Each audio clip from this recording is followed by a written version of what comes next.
What's up, everybody?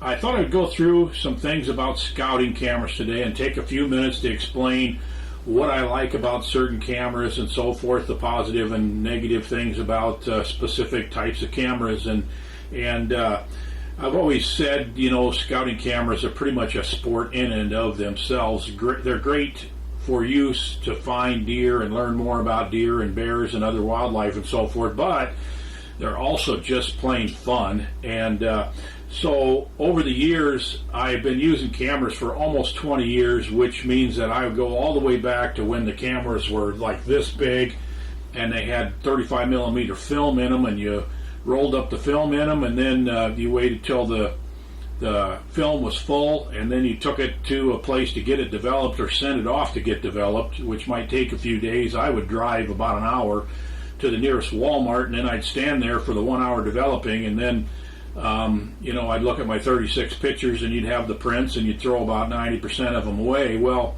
for those of you who have never known anything but digital scouting cameras like these, you have no idea how fortunate you are, because these new digital scouting cameras are fantastic, and they've got some really good features, and some of them take really good video. So I'll just go through some basic things here about the cameras I use and why I've chosen the ones that I have. And if you look elsewhere on this YouTube channel, you'll find quite a bit of information about deer and if they're spooked by infrared, black flash, white flash, and so forth. But I've primarily gone to almost exclusively black flash cameras because they've gotten a lot better in the quality of pictures and video that you can take with the black flash cameras. So this is just one example of a black flash camera that I use quite a bit of. I use a fair number of the Covert MP8s, which are a real reasonably priced camera, a very basic camera. They're a little bit smaller than this, and they're about $100, and they take really good pictures for the money. They're very reliable. They don't take video, but because they're small and easy to hide, and because they are relatively inexpensive, they're a good camera to be used in areas where theft could be a problem, like public land and so forth. So I don't have any of them here to show you right now because they're all in the woods.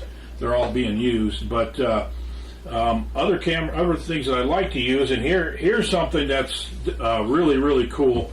This is the Covert Black Hawk, and it is a Verizon cell phone camera.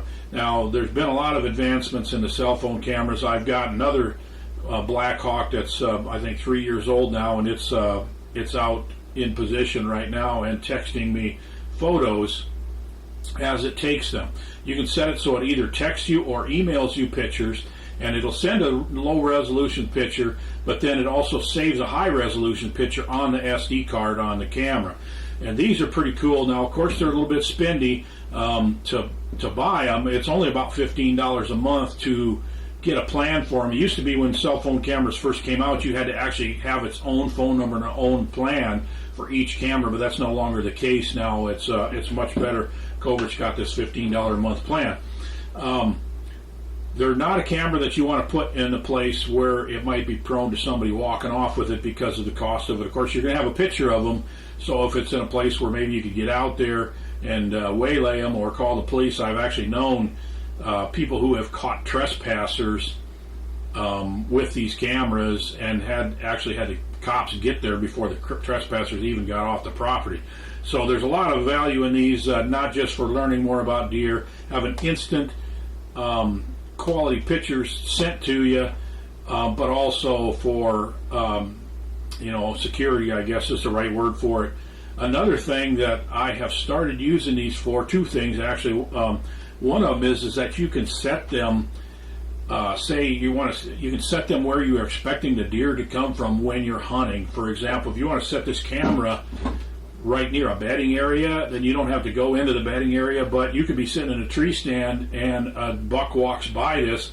He could be coming towards you, and you know that there's a buck coming towards you before you can even see him. The other thing about this is that you don't have to go and check the camera very often. The batteries last a long time, more than you would think for something that's working on cell phone power. It does go to sleep when it's not taking a picture. but you know, you don't have to leave human scent in the area, so there's significant advantages to that. But I like to hide these pretty well in areas where I think they might have a problem with theft, and you can go on the elsewhere on this YouTube channel and you'll see videos on how to camouflage and hide your cameras and so forth. And also on that subject, here's a security box, and I use these quite a bit in areas where I feel like, you know, I hunt kind of some areas right on the edge of town and people get to walking through there and so forth. And I also use these on all my bear baits, because bears will bite your camera and chew them up if they're not protected. So I just use lag bolts to screw these things to a tree, put a padlock on them. They're very simple to use, and they'll protect your cameras both from thieves and from bears. So here's another way to protect your camera. This is a mount that you can put on the tree. It makes it pretty cool to set your camera at whatever angle you want, and the reason I like that is because I will take, in a theft-prone area, I will go in with one stick, tree stand climbing stick. I'll get up on the top of it and I'll reach up and fasten one of these into the tree, and that way I've got the camera about 10, 11 feet high, and anybody that's walking by is not likely to see it up there, and even if they do see it, it's very, very difficult to steal it. I actually prefer one that screws into the tree because they're a little more rigid than the ones that strap, but in many areas it's not legal to screw anything into a tree. So anyway, now the camera that I'm using the most these days, and this is the camera that I basically settled on, I've got almost 10 of them now, maybe 9 or something like that, and that is the Covert Black Maverick. It's got a really good high quality black flash. It's got several features that I really like. It's got a good lens and sensor, so it takes high quality pictures and it'll take good video. And I like the fact that it's got the screen right on the front. So when I'm setting this camera up, I don't have to kind of stand back and eyeball and go, is that pointed the right direction? You can actually just look at the screen and you can see exactly what it's going to take a picture of. Another thing that's kind of cool about this is that you can actually take the insides out of it. If you need to put new batteries in or whatever, just take the insides out. You can change the SD card. And here's what's pretty cool. If you're,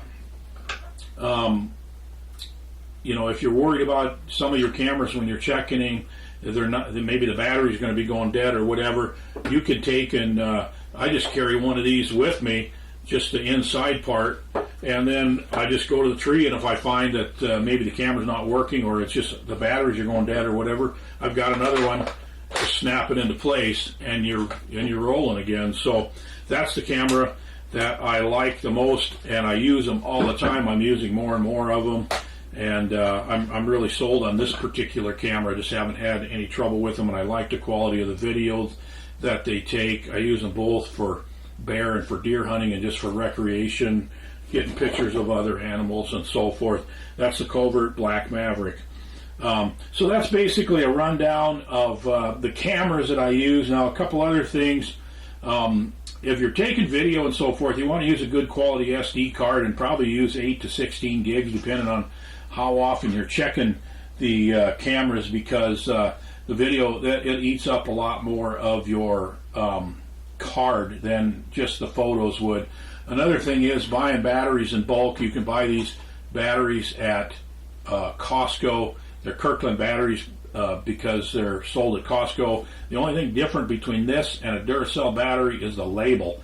The Duracell actually sells their batteries under a Kirkland label to Costco, and they just sell a gajillion of them to Costco, so Costco puts their own label on it, and they're about 20%, 25% cheaper than the actual Duracell batteries. So I buy these bricks of 72 batteries at Costco because I go through a lot of batteries. And another thing, it's a good idea to have nowadays, this is a little deal that just plugs into your tablet, and you can put an SD card in it, and then you just got a free app on your tablet, and you can sit there and scroll through pictures as you get them. You can check them in the field without carrying a laptop or whatever. You can be sitting in your tree stand and just kind of scroll through your picture from the day while you're waiting for a deer to come by. So I hope that's pretty informative for you. These are the cameras that I've settled on that I really trust and like, and I like the quality of the photos and the videos that I get from them. And so I hope this helps. If you've got other questions, or if you are, if you just have comments on what features you like in a camera or don't like, or whatever, just leave a comment in the comment section below. I'll try to answer them for you. And thanks for watching.